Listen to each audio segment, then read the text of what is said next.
ভালোবাসা যত বড়, জীবন তত বড় নয়।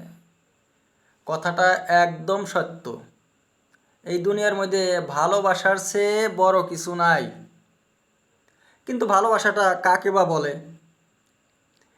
বাজারে, স্কুলে, রাস্তাঘাটে ছেলে মেয়েরা, স্ত্রীরা পরপুরুষদের সাথে যা কিছু করে এগুলো কিন্তু ভালোবাসা নয়, এগুলো হলো বেশ্যামি, নুচ্চামি। যদিও ভালোবাসাই বলে।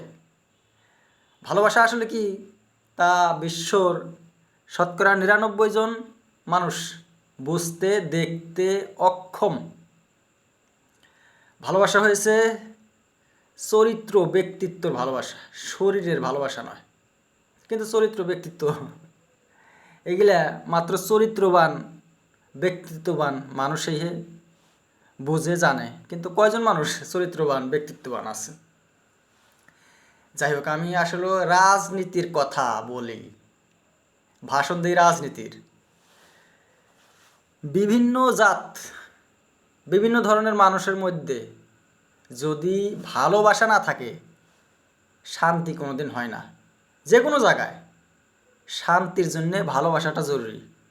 পরিয়াল একটা যতই ধনী হোক, যতই টাকাওয়ালা হোক, বিল্ডিংওয়ালা হোক, যদি সেই পরিবারের সদস্যদের মাঝখানে ভালোবাসা না থাকে, সে পরিবার কোনোদিন সুখী হবে না, শান্তিতে থাকবে না।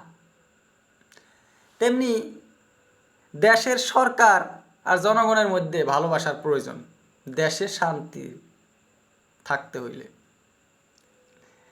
যদি দেশের সরকার, যেমন মোদী সরকার, সবসময় মুসলমানদের বিরুদ্ধে বলে থাকে, কাজ করে থাকে, তাহলে শান্তিটা কোথা থেকে আসবে? আর যারা এই ধরনের হিংসার রাজনীতি করে, জাতপাতের রাজনীতি, তারা আসলে কিন্তু ভালো মানুষ নয়। তারা নিজেদের জাতের ভালোবাসা দেখানোর জন্যে অন্য জাতের উপর আক্রমণ করে। কিন্তু তারা অজ্ঞান, স্বার্থপর লোক। এগুলো কিন্তু ভালোবাসা নয়। ভাইয়ে ভাইকেও খুন করে স্বার্থর জন্যে। এই যে হিংসা, এগুলো কিন্তু শর্ট মাইন্ডের জন্ম। আসলে যারা জ্ঞানী, যাদের সেন্স আছে, হুশ আছে, যারা সাহসী, ওরা ভালোবাসা দিয়েই সব কিছু জয় করবে। হিংসার প্রয়োজন ওদের হবে না। কিন্তু মোদি, যোগী, হিমন্ত কি আর জানে এই হিংসা ছাড়া? ভোট চাইবে মানুষের কাছে, ভোটের জন্য সব কিছু করে। কিন্তু মুসলমানদের বিরুদ্ধে না বললে হয় না ওনাদের। যারা কামিল কর, তারা মুসলমানদের বিরুদ্ধে কারো বিরুদ্ধে বলবে না। তারা নিজেদের কাজ দেখিয়ে, সমর্থ দেখিয়েই ভোট পাবে।